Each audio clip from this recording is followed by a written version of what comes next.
Te atualizo sobre uma comparação de Pedro e Gabigol. A tendência é que o atacante do Flamengo ultrapasse em breve o Gabigol no rubro-negro. Para completar, camisa vermelha na seleção brasileira, tudo sobre o domingo espetacular do Flamengo e muito mais. Fala aí pessoal, sou Jorge Nicola, bem-vindos a mais um vídeo do canal, sempre bom ter vocês por aqui, sem perder tempo, só pedir para deixar like, se inscrever no canal e ativar as notificações. Hora de falar sobre Carlo Ancelotti, contei para vocês no meu blog no R7 e também na CNN Sports, onde participei do programa do Benja nesse domingo, que Carlo Ancelotti tem um acordo verbal com a seleção brasileira.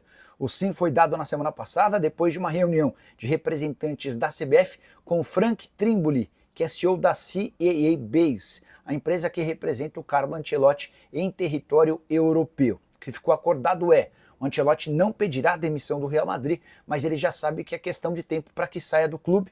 O Real Madrid pode dispensá-lo a qualquer momento, depois da derrota por 3-2 para o Barcelona na final da Copa do Rei, ou então pode ficar até 11 de maio.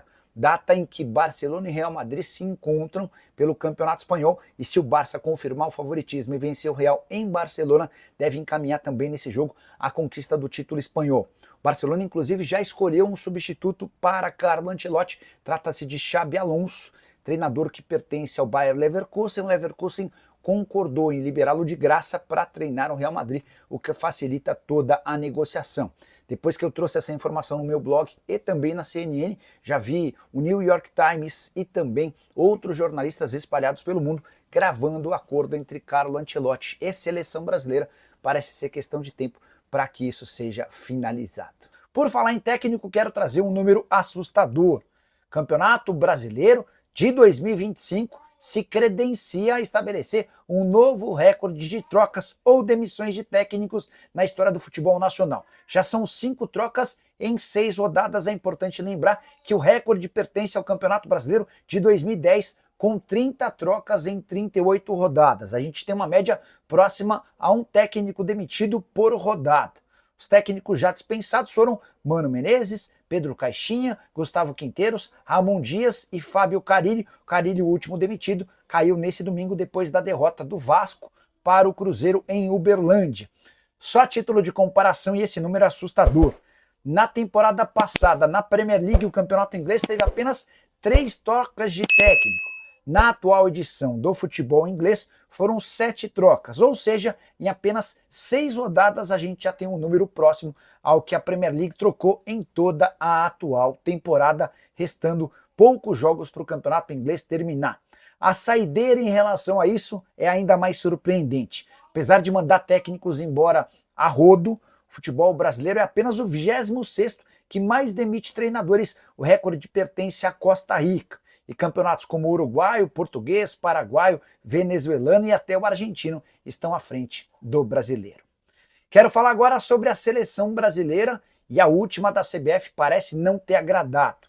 De acordo com um site especializado em uniformes de futebol, o site chama Football Headlines, a CBF cogita aposentar a camisa azul. E aqui que vem a grande novidade: o Brasil vai utilizar, de acordo com esse site, com o segundo uniforme, uma camisa vermelha para a Copa do Mundo de 2026. O Foot Headline afirma que o lançamento dessa camisa vermelha, cujo tom ainda não foi definido, vai acontecer em março do ano que vem. E existe ainda a possibilidade de a camisa da seleção vir estampada com a marca do Jordan, ex-jogador de basquete. Para mim, algo absolutamente nada a ver. O que o Jordan tem a ver com a seleção brasileira? Mas o principal vem agora. O que uma camisa vermelha representa para o Brasil?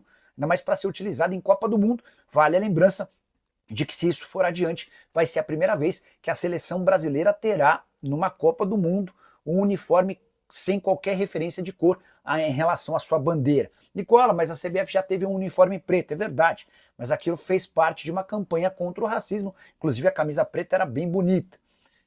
Até cheguei a ver algumas imagens de supostas camisas vermelhas que seriam atribuídas à seleção brasileira. São bonitas, mas não tem nada a ver com a seleção. Gostaria muito de saber a sua opinião. Já uso o espaço para comentário e registra a sua opinião. Beleza? Para te falar sobre o Flamengo, que teve um domingo perfeito. Vitória por 4-0 contra o Corinthians, recorde de público, renda, retomada da liderança e várias estatísticas a favor do rubro-negro. Começar falando sobre o jogo, vitória folgada. 4-0 acabou sendo pouco, especialmente porque o Flamengo tirou o pé na segunda etapa. 2 gols do Pedro, um do Arrascaeta e outro do Cebolinha.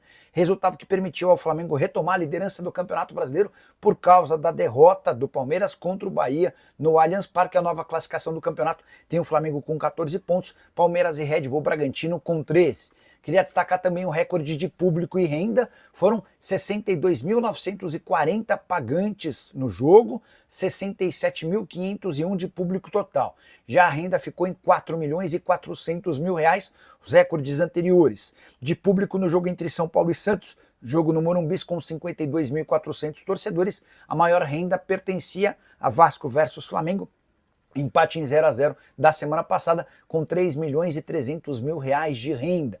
Só para completar, é importante lembrar que o Flamengo tem o melhor ataque do campeonato, a melhor defesa e também o artilheiro do torneio. O Arrascaeta, com 5 gols marcados, é o principal goleador da competição. Hora de falar sobre Flamengo e a chance de Pedro superar Gabigol como o maior artilheiro do Flamengo nesse século. O status pertence ao Gabigol, que deixou o Flamengo na virada do ano para se tornar reforço do Cruzeiro. E aí é importante contar que o Pedro está apenas a 22 gols do Gabigol. Pedro soma 139 gols contra 161 do Gabi. Com uma observação importante, Pedro precisou de muito menos jogos, 48, para se aproximar de Gabigol. O Gabigol tem uma média de 139 minutos para cada gol. Pedro precisa de 113 minutos para cada gol, a julgar pela boa fase do Pedro. Mesmo se recuperando, voltando de uma cirurgia importante, já são 4 gols no Campeonato Brasileiro. Dá para imaginar que é grande a chance de o Pedro se tornar, ainda nessa temporada, o maior artilheiro do Flamengo no século. Só para completar sobre o Fla, informação legal, Flamengo e Barcelona da Espanha vão decidir o título do Intercontinental Sub-20, uma espécie de Mundial de Clubes. E o Flamengo vai tentar o bicampeonato. Na temporada passada, vitória contra o Olympiacos no Maracanã, que será palco mais uma vez da decisão. Jogo marcado para 23 de agosto. A saideira sobre o Fla, jogo contra o Botafogo da Paraíba nessa semana, jogo de ida da Copa do Brasil marcado pro Maranhão, já tem 29 mil dos 40 mil ingressos vendidos. Faltam apenas 11 mil à disposição do grande público. Segue o líder, o Flamengo do Felipe Luiz tem tudo para levar o Brasileirão. Esse ano eu acho que é uma previsão bastante pertinente, cara. Só não vou colocar um dinheiro porque quando você faz uma aposta a longo prazo, você deixa o dinheiro parado lá por quase 8 meses, né? Manuel Santana, quero ver você falar do melhor time da América do Sul, o líder Flamengo hoje. O Flamengo é o melhor time da América do Sul. 2 considerações. Torcedor ou parte da torcida do Flamengo anda muito mal acostumada, né?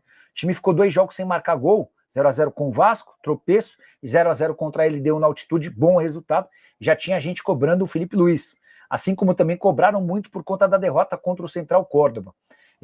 Vou cornetar de novo parte da torcida do Flamengo, é mais jornalista que torce pelo Flamengo de forma declarada, mas às vezes tem comportamento meio estranho.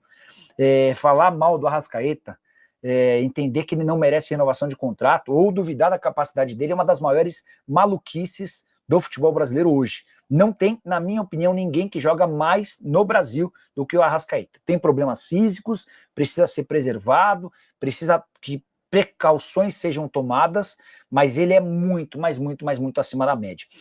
Detalhe importante, o Arrasca faz golaços sem bater forte na bola, o que torna os gols ainda mais bonitos, né? Porque dá a impressão de que o goleiro poderia chegar, mas depois fica a certeza que não dá e reforça o quão craque o cara é, né? Só para completar, sobre o Flamengo, aqui pintou uma mensagem aqui, deixa eu ver o que temos de informação. O Flamengo ficou com dó do craque Neto. O Fábio pergunta se procede que o Flamengo pode trocar Michael por Matheus Pereira. Existiu um movimento para troca entre Matheus Pereira uma tentativa de troca do Matheus Pereira pelo Luiz Araújo, mas não houve acordo. Sobre Michael, não escutei nada, vou atrás dessa notícia, vamos ver se a gente consegue apurar alguma coisa. Michael Cruzeiro, só manda ver o que já publicaram, né? Para ver se a gente tem pelo menos algum fundamento. Não achei nada. Alguém publicou isso? De Michael por Matheus Pereira? Me escrevam, porque aí eu já mando para minha fonte no Cruzeiro, até mais baseado em alguma coisa que já foi publicada, tá? O Ricardo Oliveira pergunta, o Arrasca é melhor do que o Lucas e do Oscar? Do que Oscar? Não sei não. O Ricardo, a carreira do Lucas Moura e a carreira do Oscar foram bem maiores do que a do Arrascaeta, não tenho a menor dúvida. O Lucas Moura e o Oscar foram muito maiores do que o Arrasca. Hoje, a gente vai tirar para o ímpar para o jogo de hoje à noite, tá? Se eu ganhar, eu prefiro muito, mas de longe, o Arrascaeta do que o Lucas Moura e o Oscar, tá? Mas respeito a sua opinião se você pensa diferente. Família, ficamos aqui com um giro de notícias muito importante do Flamengo, informações exclusivas e atualizadas toda hora e quentinhas pra você ficar por dentro de tudo e não tá perdendo nada. Chega aqui deixando aquele like maroto, se inscrevendo no canal, ativa aí também o sininho de notificação, porque sabemos que é super importante demais a sua participação. E a gente já sabe, né? Ficaremos por aqui, um grande abraço no seu coração, segue pra mais, até o próximo vídeo, vamos que vamos!